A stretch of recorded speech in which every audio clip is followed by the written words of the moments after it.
A Day in My Life with Paos Boys. Hello mga ka-tiny, welcome to my mini vlog. And today, samahan nyo akong gumala. It's Sunday and medyo naboboard ako and hindi din naman ako makakakanta dahil nga paus ako. So, pumunta ako dito sa festival para mag-ikot-ikot, mag-unwind, kumain, mag-relax, at kung ano-ano pa, mag-window shopping, ganon. Actually, naghahanap ako ng jacket. Since nakadaan nga ako dito sa may part ng tribal, pumunta na ako at binili ko na dito kasi naka-sale sila. And super ganda ng jacket, I love it.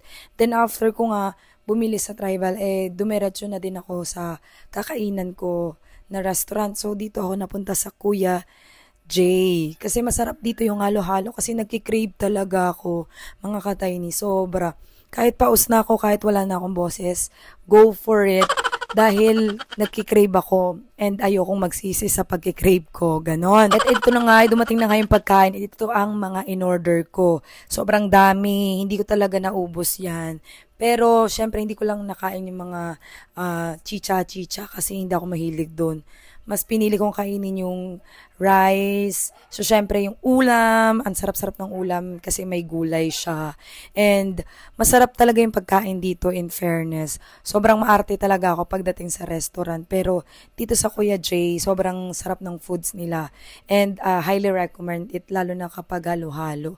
For me, hindi ko lang alam sa inyo guys kung gusto nyo din yung halo-halo dito. Hindi lang yon, actually, tinatry ko din dito kasi yung DJI Osmo Mobile 7. Kung paano ko siya gagamitin. So, as you can see, ginagamit ko siya para mas convenient sa akin. And super convenient talaga, honestly. Kasi akala ko, hindi ko siya matututunan, pero napakadali lang pala niyang gamitin.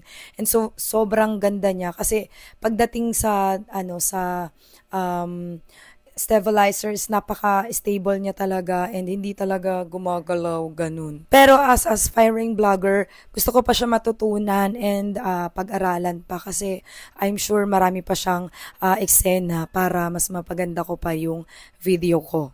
And sa totoo lang, nahihiya ako kasi nasa labas ako nung restaurant and ang daming tumitingin sa akin. Siguro nagagandahan sila sa akin. Char! O baka naman attractive lang ako. Char! So, syempre, kailangan natin maging confident sa sarili natin. Kahit anong mangyari. Kung ano man yung suot nyo, dapat confident kayo talaga. And sobrang nasarapan ako dito sa pagkain and na-enjoy ko talaga. Medyo napatagal ako dito sa restaurant na to kasi medyo matagal talaga ako kumain. Parang mga mahigit 1 oras talaga ako dito. And normal ko yan kahit sa bahay. Matagal talaga akong kumain. Kasi mas ninanamnam ko yung foods. Fast forward. So, ayan, pina-serve ko na nga yung halo-halo kasi sobrang nagkikrave na talaga ako. Sabi ko, i-serve nyo na yung halo-halo. And, huwag kayo matakot uminom ng malamig kasi hindi naman talaga siya nakakasama ng boses. Sa totoo lang, nasira lang yung boses ko dahil sa pagod, puyat, and syempre, kapag while na minsan naging emotional ka, pag umiyak ka tapos kumakanta ka, yun, nakakasira din yun. So, actually, ang ice kasi anti-inflammatory siya. Based lang din sa nabasa ko.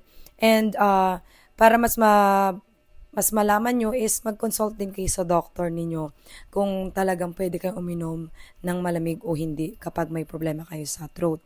And after nga dito is pumunta nga ako dito sa Respad para bumili ng, actually hindi ako bibili, titingin lang talaga ako, pero nabudol ako ni Kuya, na-realize ko lang at the end of the day na nakabili na pala ako nitong relo na to. And super, deserve ko naman yan, minsan lang naman to, kasi I love watch, and sobrang ganda ng fossils na watch. And after nga, dumiretso na din ako sa supermarket para bumili ng mga kailangan ko sa bahay.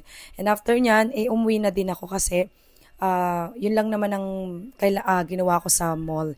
And yun lang for today's video. And sana nag-enjoy kayo and follow for more. Bye!